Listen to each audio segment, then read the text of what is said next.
Hello and welcome to The Secret of Love. Today, thank you for joining me, first of all. And if you're new to the program, just last month I heard from a few people who were asking if the book came out in Audible yet. It's in the works, it's happening, but it's going to take a little while. I didn't realize what goes into an Audible book. They're not easy to create, and I'm not the person speaking it, but it occurred to me that I could be speaking the book during these segments. So if you're brand new to the show, you may want to go back to the earlier segments where I just talked about insights that people were having as they read the book. I talk about my own insights writing the book, and so that's something you can do. And the nice thing about Audibles is that you can just put in your earbuds and you could sit back. You don't have to watch me reading. Just sit back, close your eyes even. It's great for commutes. Just drive safe if you're changing channels. So last month we started out with the very first chapter of the book, which is about changing yourself, and that's what changes your relationship. It's fascinating how most people think if their partner changes, then they'll be happy. And so they don't tend to look within themselves, how they can make sometimes even small adjustments that have a ripple effect and make a huge difference for the relationship. So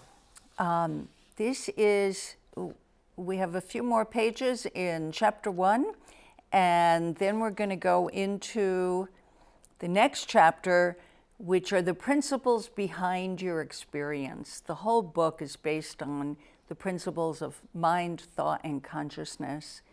Principles being like the principle of gravity. They're true for everybody, no matter where you are on the planet. Okay, so love is our default setting when we're not wanting it or looking for it. In fact, it's who we are at our core. There's nothing to seek, only to express what is already yours. Another way to say it is that you already are what you seek. The essence of who we are is pure love. When love is unleashed inside of you, you'll know that you've found what you're looking for. You can't make yourself feel that on demand. It occurs naturally and seems almost mystical when it happens. You'll shift on a spiritual level, and then you'll see life from a different vantage point. This is the inside-out nature we're pointing toward. Some people may have a huge shift, and suddenly their life changes. Even when nothing on the outside has changed, everything may look and feel different. For instance, your wife becomes the most beautiful person in the room. You unexpectedly feel gratitude for your job. You feel compassion and understanding for your husband. Falling in love or falling back in love is so easy.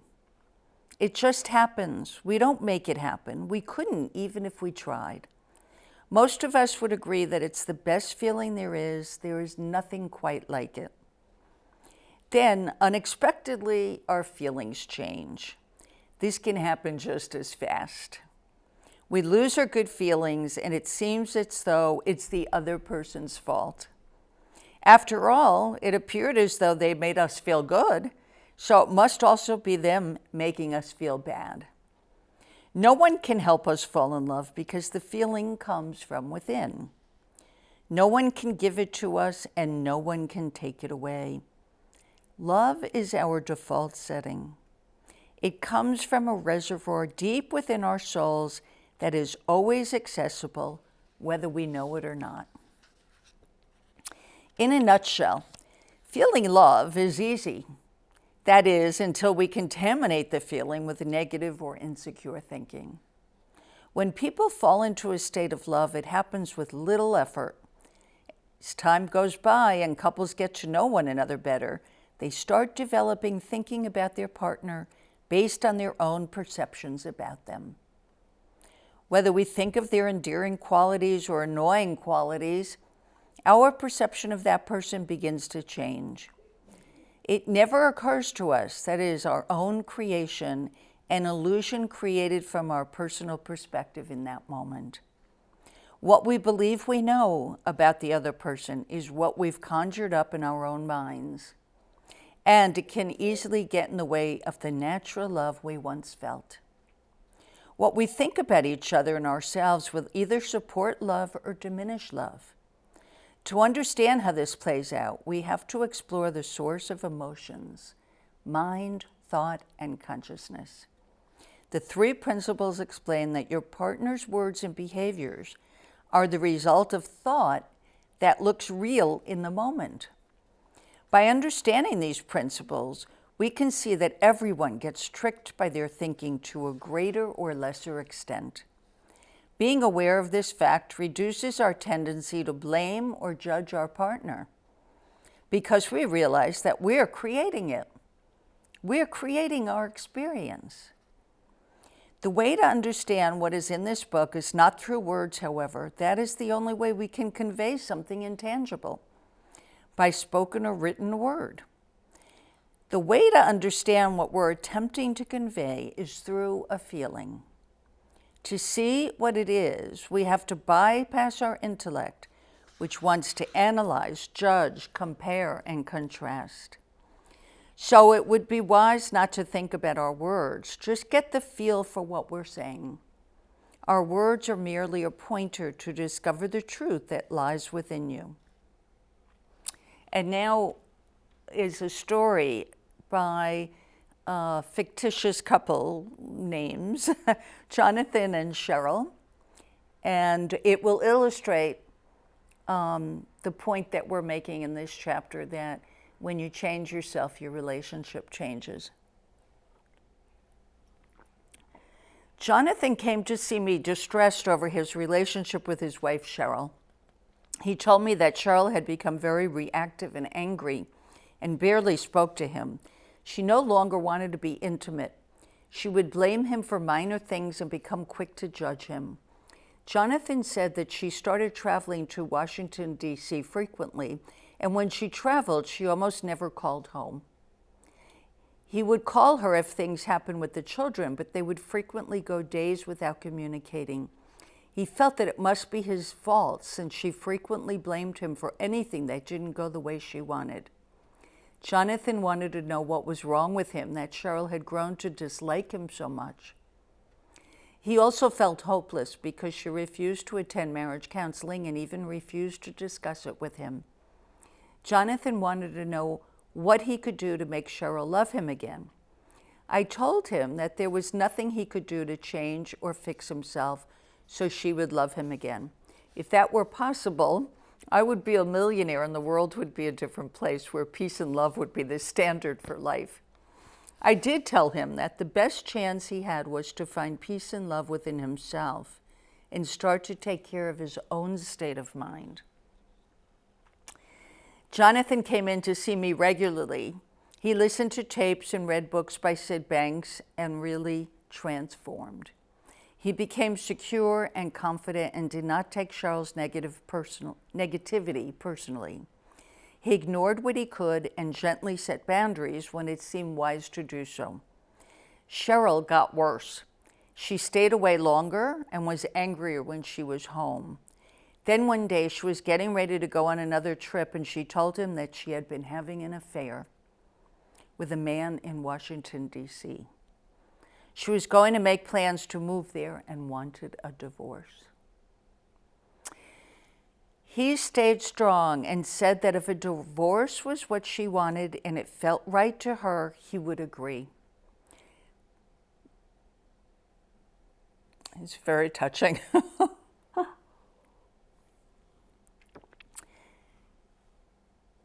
All these, this is years later and I still get touched by this. Just before she left for the airport, he thought to put a copy of Second Chance by Sydney Banks in her briefcase. He said goodbye and was surprised that he didn't feel as sad as he thought he would feel.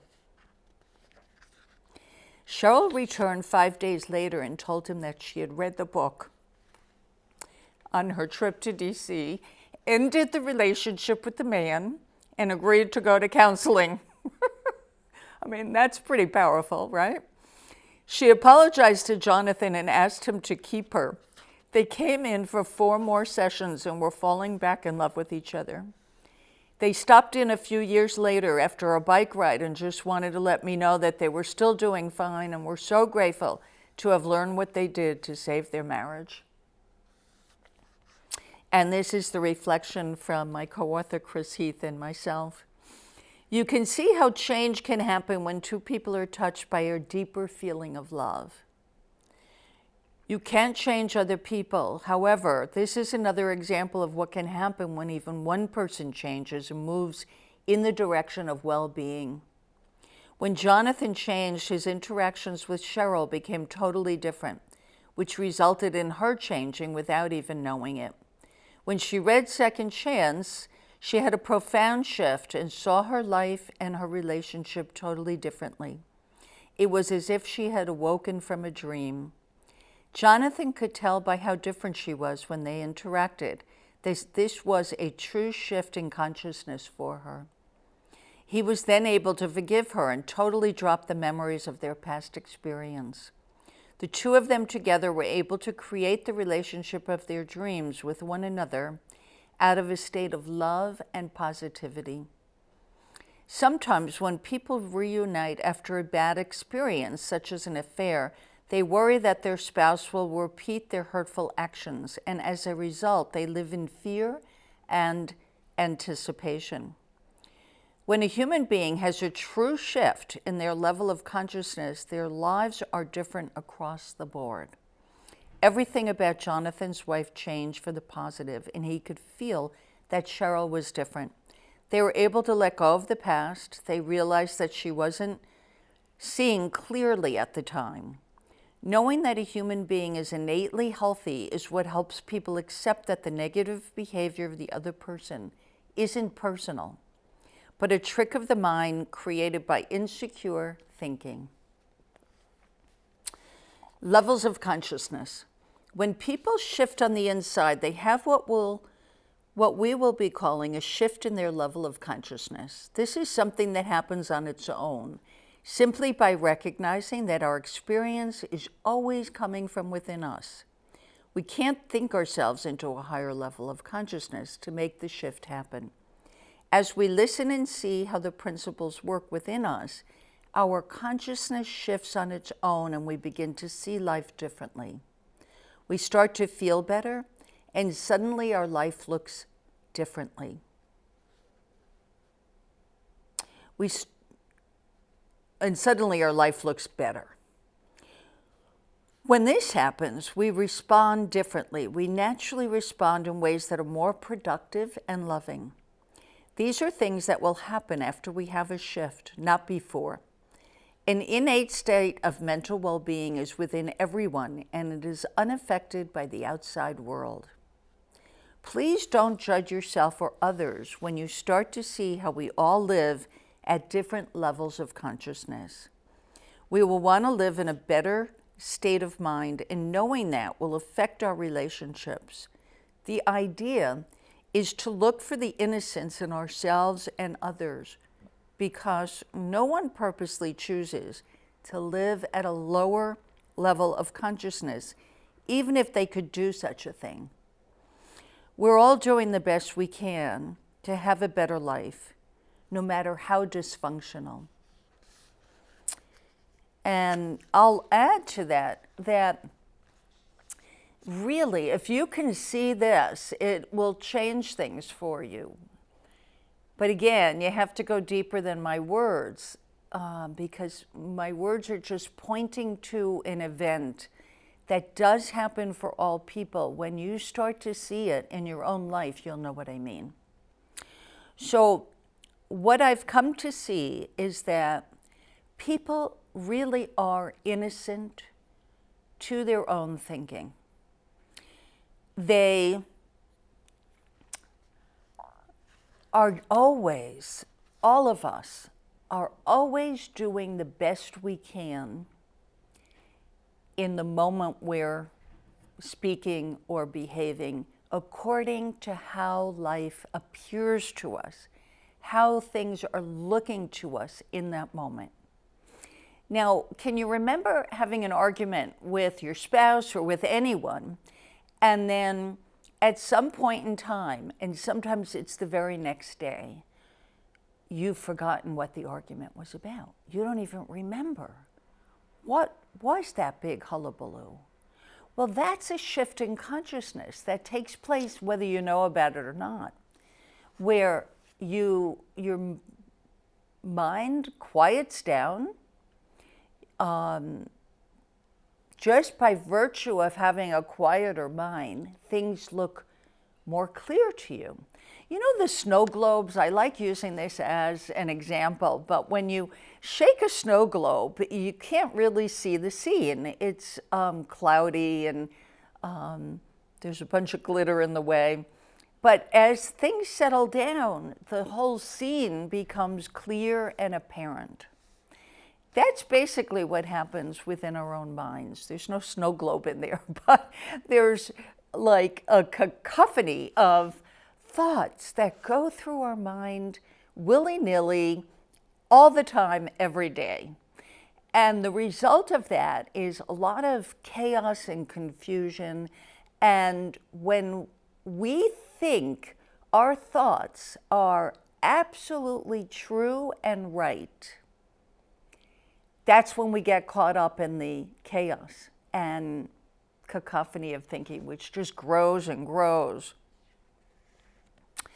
And, you know, when you can be sensitive to that feeling, when you recognize that you're just overthinking things, you're all caught up, you're in like a thunderstorm of thought, the thing to do is to just rest your mind. You know, it's like living life as a meditation, where in that moment, and you could be in the middle of Grand Central Station, realizing that you're getting carried away with your own thinking. Take a moment to just take a breath and clear your mind and just wait for clarity and then go back to what you were looking at. I guarantee you it will appear different. It will look different to you. If not, you may need to do some more settling down. And by what I mean by if it doesn't look different, if you're in anger and upset as opposed to a loving, understanding feeling, you're derailed. you're off the track with your own perspective on things. Now, that doesn't mean that people don't do bad things and say bad things. And however, we're not going to be hurt by their words or their actions unless we're thinking about what that does to us. It can't do anything to us. The only thing that can do anything to us is our own thinking. I have a confession to make, which will be a good, and I just made it to my niece. She turned 16, and I was part of a dinner celebration with her and my brother's family and my sister-in-law's family last night. And I said to her, I'm sitting right next to her at dinner, and I said, I don't know if you noticed this, I don't go on your Instagram. In fact, I didn't even know you had an Instagram, but I got a notice that a friend of mine who just became a new grandmother now has an Instagram. And underneath it, I saw my niece. So, of course, I looked. You know, it's social media. It's open for anybody to have a look. And her bestie, as she calls it, she has a couple of besties, but this girl I know, and she was celebrating her 16th birthday right before my niece. And I guess what was a boy who liked her and she didn't like the boy back left a nasty comment and said, well, good for you. Thanks for ruining my year. And I couldn't help myself. I had to write in, I'm sorry, but nobody can ruin your year. Only your thinking can. And I asked my niece if she saw that. She laughed, She knew it was me, even though, she didn't mind. So that was good. I just couldn't help myself. But, it's more than setting people straight. It's helping them out, because if people can see this, they won't hurt themselves as much with their own negative thinking. So, don't worry if you're not seeing this now. Honestly, we're at the very beginning of this book, and in many ways it's the beginning of an understanding that is rippling out through the world. When I was in annual conferences back in the mid-'80s, we were about 30 people in a room, and they took place in Coral Gables, Florida, where the only training center was for this understanding.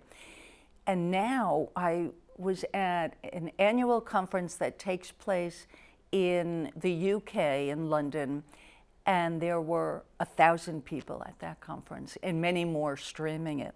So there's been this ripple effect, because as people's lives change, as their relationships improve, they, of course, share what they're learning. And the best way to share what you're learning is through a book, not just this book, but I always say Google, and you can YouTube Sydney Banks, Sydney, Banks, like a river bank, plural, Banks. So I always think it's very helpful to go back to the source. It was Sid Banks's realization. He had an enormous, what people refer to as an epiphany in life, that happens every so often in the history of humanity. And so it's just been so amazing for people to begin to see how their experience, good, bad, or indifferent, is always coming from them. And before I forget, I'm going to read one more story before we end. I think we have about 10 more minutes or so, maybe 5. I lose track of time. And 5, I just got word it's 5 minutes. So I want to make sure that everyone listening knows that there's going to be a wonderful retreat for couples in the Caribbean the second week in December. Be in touch with me. It's at an all-inclusive resort, and I'm going to be joined by Jack Pransky. Jack is another, Google Jack Pransky, Pransky. He has more than 5 books out about the principles, and he wrote about the history of the principles also. It's called Paradigm Shift. And a book that I recommend to all parents is his book called Parenting from the Heart. A favorite book he's written of mine is called Somebody Should Have Told Us. That was named by a client of his who said, why didn't anybody ever tell us this before? So there's lots of good, really good. And that book may be in Audible now. I have a feeling it is. So, and do check out, you can find more information on this retreat that Jack and Nicole Beasley. Nicole has had, an amazing education, undergraduate work at UC Berkeley, and she has a PhD from Stanford University in Palo Alto, California, 2 Ivy League schools, And not that, that's not where wisdom comes from, but that certainly doesn't hurt. Sid Banks had no education, but he found something miraculous in life. So let's see. Don't know that there's enough time to really read this. Well, I'll read you the